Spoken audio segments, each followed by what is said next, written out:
अरिजीत सिंह का नाम सुनते ही एक ऐसी आवाज याद आती है जो मोहब्बत का इजहार भी करती है, दुख का एहसास भी दिलाती है और जिंदगी के इमोशंस को बिल्कुल असलियत में महसूस करवाती है। लेकिन क्या आप जानते हैं, इस आवाज के पीछे एक लंबी कहानी है, एक कहानी जो स्ट्रगल्स, फेलियर्स, मेहनत और हिम्मत से भरी हुई है। कैसे एक छोटे शहर का लड़का जो एक रियलिटी शो भी नहीं जीत सका, आज बॉलीवुड का सबसे बड़ा प्लेबैक सिंगर बन चुका है। आज हम अरिजीत सिंह की जर्नी को डिटेल में एक्सप्लोर करेंगे, उनकी शुरुआत, फेलियर्स, सक्सेस, कंट्रोवर्सीज, उनका अलग तरीका जो उनको सबसे यूनिक बनाता है और उनका इम्पैक्ट जो म्यूजिक इंडस्ट्री पे छोड़ चुका है। इस वीडियो को आप जरूर एंड तक देखिएगा और ऐसे वीडियोस हम आपके लिए हर हफ्ते लेकर आते हैं, तो मेरे चैनल को सब्सक्राइब करिएगा। तो चलिए चलते हैं टॉपिक पर।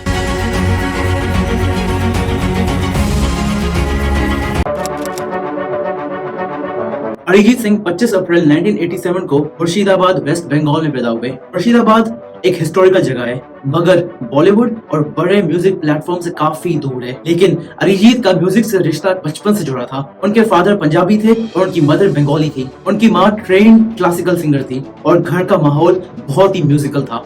घर में रोज क्लासिकल म्यूजिक बजता और अरिजीत का रियाज रोजाना स्केड्यूल होता था। उन्होंने अपनी क्लासिकल ट्रेनिंग राजेंद्र प्रसाद हजारी, धीरेन्द्र प्रसाद हजारी और बरेंद्र प्रसाद हजारी से ली थी। ये लोग क्लासिकल म्यूजिक के बड़े उस्ताद थे और अरिजीत को उनसे सिर्फ गाने का हुनर नहीं बल्कि म्यूजिक की गहराई समझने का टैलेंट भी मिला। बचपन में ही अरिजीत के अंदर एक खासियत आ चुकी थी, उनकी आवाज इमोशनली कनेक्ट करती थी। वो सिर्फ सुर नहीं लगाते थे बल्कि उनकी आवाज महसूस होती थी। ये 2005 की बात है जब रियलिटी शोज का क्रेज इंडिया में बूम पर था। म्यूजिक इंडस्ट्री नए सिंगर्स को ढूंढने के लिए रियलिटी शोज का प्लेटफॉर्म यूज कर रही थी। इंडियन आइडल जैसे शोज सुपर हिट हो रहे थे और नए लोगों के लिए ये एक गोल्डन अपॉर्चुनिटी थी। अरिजीत सिंह ने भी डिसाइड किया कि वो एक रियलिटी शो के जरिए अपनी आवाज पूरे इंडिया को सुनाएंगे। अरिजीत ने 2005 में पार्टिसिपेट किया फेम गुरुकुल में। ये एक रियलिटी शो था जिसमें इंडिया के बेस्ट सिंगर्स को एक म्यूजिक अकेडमी जैसा माहौल दिया जाता था, जहां उनको प्रोफेशनल ट्रेनिंग दी जाती थी और हर हफ्ते किसी न किसी को एलिमिनेट किया जाता था। यहाँ के जजेस थे शंकर महादेवन, केके और जावेद अख्तर, जो खुद इंडस्ट्री के सबसे बड़े लेजेंड्स थे। जब अरिजीत ने पहली बार स्टेज पर परफॉर्म किया तभी जजेस ने उनकी आवाज की तारीफ कर दी थी। लेकिन एक प्रॉब्लम थी, अरिजीत का स्टाइल बहुत सिंपल और सोलफुल था और रियलिटी शोज में लाउड और हाई एनर्जी परफॉर्मेंस पसंद की जाती थी। फेम गुरुकुल के कंटेस्टेंट्स में कई ऐसे सिंगर्स थे जो हाई पिच्ड और एनर्जेटिक परफॉर्मेंसेस देते थे, मगर अरिजीत एक सोलफुल और डीप सिंगर थे। जावेद अख्तर ने कहा था, ये लड़का माइक्रोफोन का यूज नहीं करता, माइक्रोफोन इस लड़के का यूज करती है। रियलिटी शो में हर हफ्ते एलिमिनेशन होते थे। अरिजीत हर परफॉर्मेंस में दिल जीतने वाले सिंगिंग कर रहे थे, मगर एक बड़ी प्रॉब्लम थी, उनको एक शोमैन नहीं माना जाता था। उनका सिंपल ड्रेसिंग स्टाइल और शाय नेचर उनके अगेंस्ट जा रहा था। जजेस उनकी आवाज तो पसंद कर रहे थे, लेकिन टीवी ऑडियंस फ्लैशी सिंगर्स को ज्यादा पसंद कर रही थी। वोट आउट होने का डर हर हफ्ते उनके सर पर मंडरा रहा था। लेकिन अरिजीत हर परफॉर्मेंस में एक नया लेवल ला रहा था। वो सिर्फ कंपटीशन जीतने के लिए नहीं गा रहे थे, बल्कि वो एक आर्टिस्ट बनने का रास्ता तय कर रहे थे। जब सेमीफाइनल राउंड्स आए, अब एक शॉकिंग ट्विस्ट आया, अरिजीत सिंह एलिमिनेट हो गए। जो इंसान जीतने के सबसे करीब था उसको फाइनल से पहले ही बाहर निकाल दिया और ये एक बहुत बड़ा सेटबैक था। जब अरिजीत सिंह एलिमिनेट हुए तब उनके फैंस और कई म्यूजिक एक्सपर्ट्स इस बात को डाइजेस्ट नहीं कर पा रहे थे। सबको यही लग रहा था कि एक ट्रू आर्टिस्ट को हराया गया है। एलिमिनेशन के बाद अरिजीत सिंह के पास सिर्फ दो ही रास्ते थे, या तो वो हार मान लेते और वापस अपने शहर लौट जाते, या फिर वो ये समझ लेते कि रियलिटी शो जीतना और असली म्यूजिक इंडस्ट्री जीतना तो बिल्कुल अलग अलग चीजें हैं। और यहाँ अरिजीत ने सबसे बड़ा इंटेलिजेंट डिसीजन लिया। उस दिन अरिजीत ने डिसाइड किया कि वो मुंबई जाकर अपनी असल पहचान बनाएंगे। फेम गुरुकुल में अरिजीत सिंह का एक सबसे बड़ा और अहम कनेक्शन बना। शो के जज और मेंटोर संजय लीला भंसाली ने अरिजीत के टैलेंट को पहचान लिया। भंसाली ने उनको अपनी एक फिल्म सावरिया के गाने के लिए मौका दिया, लेकिन एक शॉकिंग ट्विस्ट आया। फिल्म के पोस्ट प्रोडक्शन में अरिजीत का सॉन्ग फाइनल वर्जन में यूज नहीं किया गया। अरिजीत का ये पहला ऑफिशियल बॉलीवुड सॉन्ग होने वाला था, लेकिन नहीं हो पाया। अरिजीत सिंह ने हार नहीं मानी। अब उन्होंने एक नया डिसीजन लिया। सिर्फ एक सिंगर बनकर काम नहीं चलेगा, बल्कि उनको म्यूजिक को अंदर तक समझना पड़ेगा। अरिजीत सिंह ने रियलिटी शो के बाद डायरेक्ट प्लेबैक सिंगिंग में घुसने के बजाय छोटी छोटी जगहों पे काम करना शुरू किया। उन्होंने कई एडवर्टाइजमेंट्स, जिंगल्स और बैकग्राउंड स्कोर्स पर काम किया। ये एक स्ट्रैटेजी थी उनकी जो उनको लॉन्ग टर्म बेनिफिट देने वाली थी। उनके पास एक और बड़ा मौका सामने आया था, म्यूजिक डायरेक्टर प्रीतम के साथ काम करने का, और ये मौका उनका बॉलीवुड में असली एंट्री पॉइंट बनने वाला था।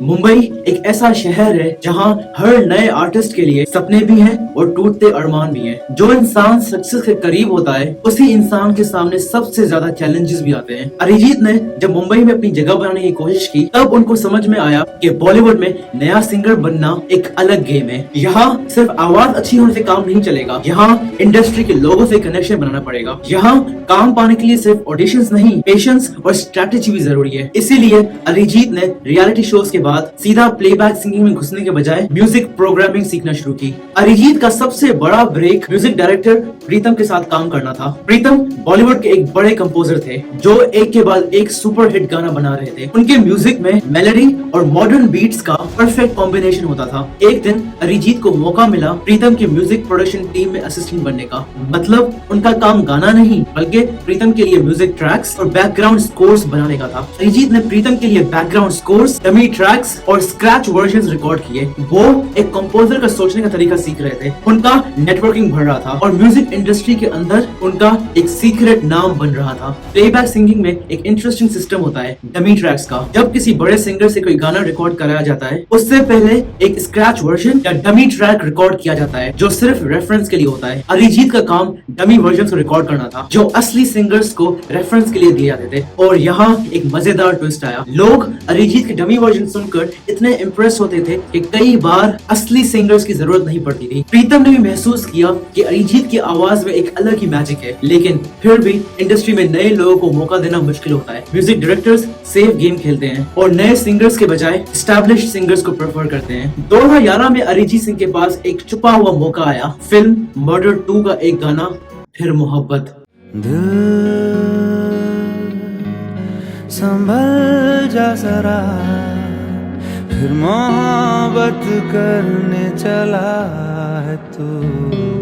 ये गाना एक्चुअली मोहित चौहान या किसी और बड़े सिंगर को दिया जाने वाला था, मगर जब प्रीतम ने अरिजीत का स्क्रैच वर्जन सुना तो उन्होंने डिसाइड किया कि ओरिजिनल गाना भी अरिजीत से ही रिकॉर्ड करवाएंगे और यहाँ से अरिजीत की प्लेबैक सिंगिंग ऑफिशियली शुरू हुई। फिर मोहब्बत एक साइलेंट हिट बना। लोगों ने जाना एक नया सिंगर बॉलीवुड में आ गया है। म्यूजिक डायरेक्टर्स अरिजीत की आवाज पर ध्यान देने लगे, लेकिन असली धमाका अभी होना बाकी था। 2013 में एक फिल्म आई आशिकी 2 जिसमें अरिजीत का एक गाना तुम ही हो जिसने इंडस्ट्री में हिस्ट्री लिख दी। क्योंकि तुम ही हो, अब तुम ही हो, जिंदगी अब तुम ही हो, चैन भी मेरा दर्द भी मेरी आशिकी अब तुम ही हो।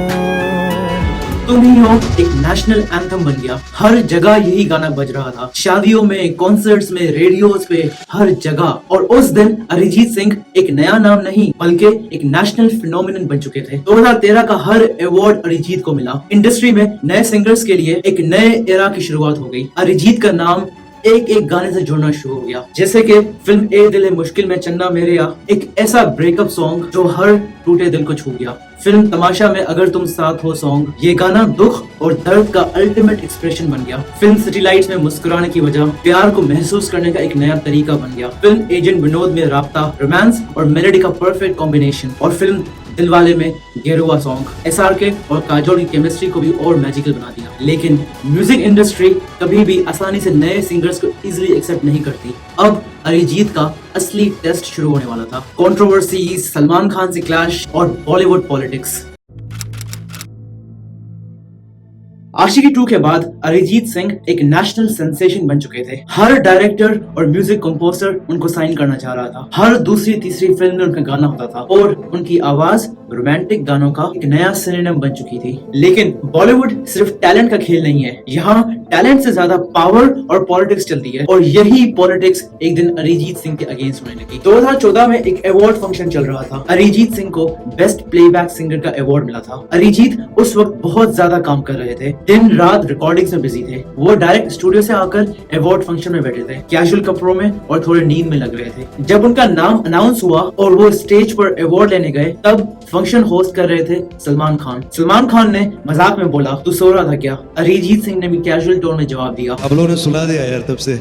बस ये एक छोटी सी बात जो सिर्फ एक मजाक लग रही थी, सलमान खान को ये पसंद नहीं आया। बॉलीवुड एक पावर ड्रिवन इंडस्ट्री है और सलमान खान जैसे बड़े एक्टर्स का इंडस्ट्री पर कंट्रोल बहुत ज्यादा स्ट्रॉन्ग है। उसी वक्त से सलमान और अरिजीत के बीच में एक रिफ्ट शुरू हो गई। 2016 में एक और शौक लगा जब सलमान खान की फिल्म सुल्तान के लिए अरिजीत सिंह ने एक इमोशनल सॉन्ग रिकॉर्ड किया था। ये गाना एक मेलोडिक सोलफुल गाना था जो फिल्म में एक इम्पोर्टेंट मोमेंट पर यूज होने वाला था, लेकिन जब फाइनल वर्जन आया तब अरिजीत का गाना फिल्म से हटा दिया गया और किसी और सिंगर से डब करवाया गया। यही नहीं, सलमान खान की कई और फिल्म से भी अरिजीत के सॉन्ग्स रिप्लेस कर दिए गए। अरिजीत ने इस इंसिडेंट के बाद एक फेसबुक पोस्ट लिखा जिसमें उन्होंने सलमान खान से माफी मांगी और कहा कि उनका कोई बुरा इरादा नहीं था, लेकिन ये पोस्ट कुछ टाइम बाद डिलीट कर दी गई। इससे ये कंफर्म होता है कि सलमान खान और अरिजीत के बीच जो टेंशन थी वो इंडस्ट्री में ओपनली देखी जा रही थी। बॉलीवुड में कई सिंगर्स के साथ ये हो चुका है। अगर किसी बड़े पावर प्लेयर से उनका क्लैश हो जाए तो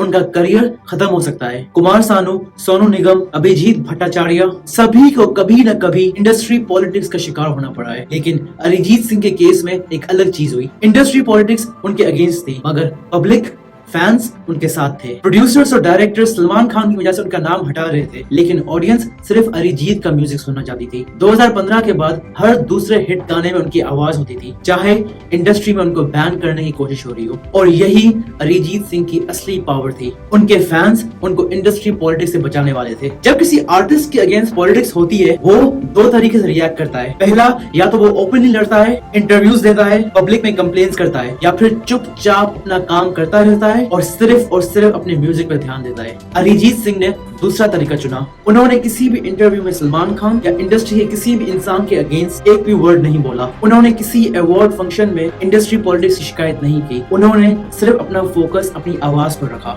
और यही वजह थी कि इंडस्ट्री चाहे उनको कितना भी साइडलाइन करने की कोशिश कर रही थी, वो हर साल नए ब्लॉकबस्टर गाने देते रहे। अरिजीत ने बॉलीवुड पॉलिटिक्स को ईगो की लड़ाई नहीं बनाया, बल्कि अपनी आवाज का पावर यूज किया। और जब भी सलमान खान की किसी भी फिल्म में अरिजीत सिंह का गाना नहीं होता था तब भी ऑडियंस सिर्फ एक ही सवाल करती थी, इस फिल्म में अरिजीत सिंह का गाना क्यों नहीं है। ये पब्लिक का पावर है जो किसी भी इंडस्ट्री पॉलिटिक्स से बड़ा होता है।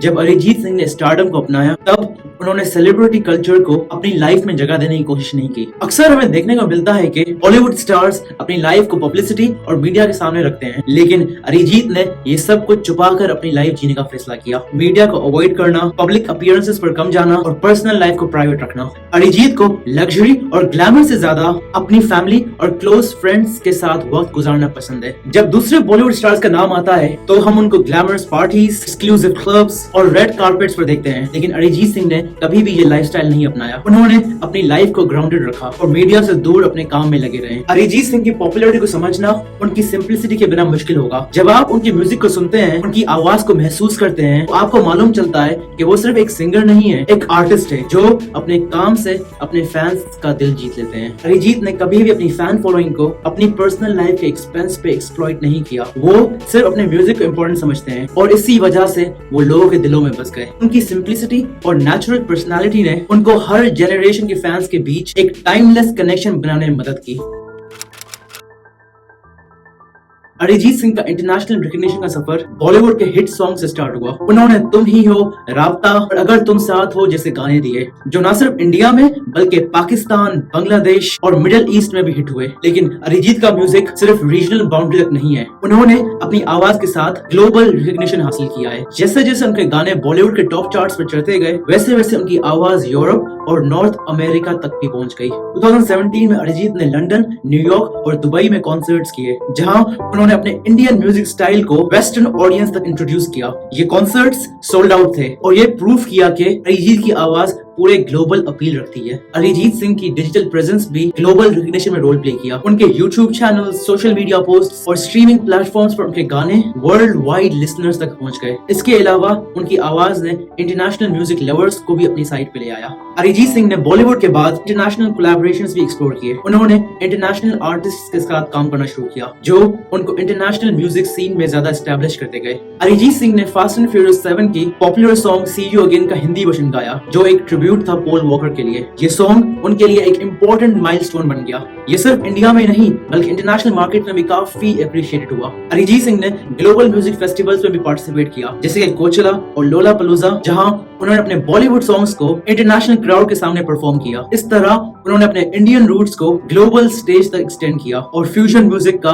एक नया डायमेंशन दिया। अरिजीत की आवाज में एक यूनिवर्सल अपील है जो हर कंट्री और कल्चर को कनेक्ट करता है। उन्होंने अपनी वॉइस को एक ब्रिज बनाया जिससे न सिर्फ इंडिया के लिसनर्स बल्कि वेस्टर्न ऑडियंस भी कनेक्ट कर सके। अरिजीत सिंह को सिर्फ रोमांटिक गानों का सिंगर नहीं समझा जा सकता। उनकी आवाज में डेप्थ और रेंज है जो क्लासिक, सूफी, गजल्स और पॉप म्यूजिक को भी एफर्टलेसली कवर करता है। अरिजीत का ग्लोबल रिकॉग्निशन उस वक्त और भी बढ़ गया जब उन्होंने ऑस्कर्स, ग्रैमी अवार्ड्स और MTV यूरोप म्यूजिक अवार्ड्स जैसे इंटरनेशनल अवार्ड्स अपनी परफॉर्मेंस दिया। अरिजीत सिंह का म्यूजिक दुनिया को इमोशंस और फीलिंग्स की गहराई को समझाता है। उनके मेलोडिक कॉम्पोजिशंस और सोलफुल वॉइस हर लैंग्वेज और कल्चर में समझा जा सकता है। ये यूनिवर्सल अपील ही उनका सबसे बड़ा एसेट है। अरिजीत सिंह का सफर सिर्फ एक सिंगर का नहीं बल्कि एक म्यूजिकल रेवोल्यूशन का है। उन्होंने अपने हार्ड वर्क, रॉ इमोशंस और अनमैच्ड टैलेंट से अपने लिए एक ऐसा स्पेस बनाया जहां वो सिर्फ बॉलीवुड का नहीं बल्कि ग्लोबल म्यूजिक सीन का एक आइकन बन गए। उनकी आवाज, उनके गाने और उनकी इंटेग्रिटी ने उन्हें टाइमलेस बना दिया। आज अरिजीत सिंह एक ग्लोबल म्यूजिक आइकन है। उनका म्यूजिक हर इमोशन को कैप्चर करता है, चाहे वो लव, पेन या सोलफुल मोमेंट्स हो। वो अब भी नए प्रोजेक्ट्स और कोलैबोरेशंस के साथ अपनी लेगेसी को इवॉल्व कर रहे हैं और अपने म्यूजिक को दुनिया भर में फैला रहे हैं। अरिजीत और सलमान खान के बीच जो कंट्रोवर्सीज थी वो अब पुरानी बातें बन गई हैं। अब उनके गाने सलमान खान की फिल्म में सुनने को मिलते हैं जो उनकी म्यूचुअल रिस्पेक्ट और अंडरस्टैंडिंग का सबूत है। अरिजीत सिंह का फ्यूचर काफी इनोवेटिव और एक्सपेरिमेंटल है। वो न्यू जॉनरास और इंटरनेशनल कोलैबोरेशंस के साथ अपनी म्यूजिकल रेंज को और ज्यादा एक्सपैंड कर रहे हैं। फ्यूजन म्यूजिक और कॉन्सेप्ट एल्बम्स का ट्रेंड उनके फ्यूचर प्रोजेक्ट्स में देखने को मिलेगा। अरिजीत सिंह की लेगेसी टाइमलेस है। उनका म्यूजिक फ्यूचर जनरेशंस को इंस्पायर करेगा और उनका नाम हमेशा इंडियन म्यूजिक का एक शाइनिंग स्टार बनकर याद रखा जाएगा। अरिजीत की जर्नी हम सबको ये सिखाती है ट्रू टैलेंट और डेडिकेशन से कोई भी सपना सच हो सकता है।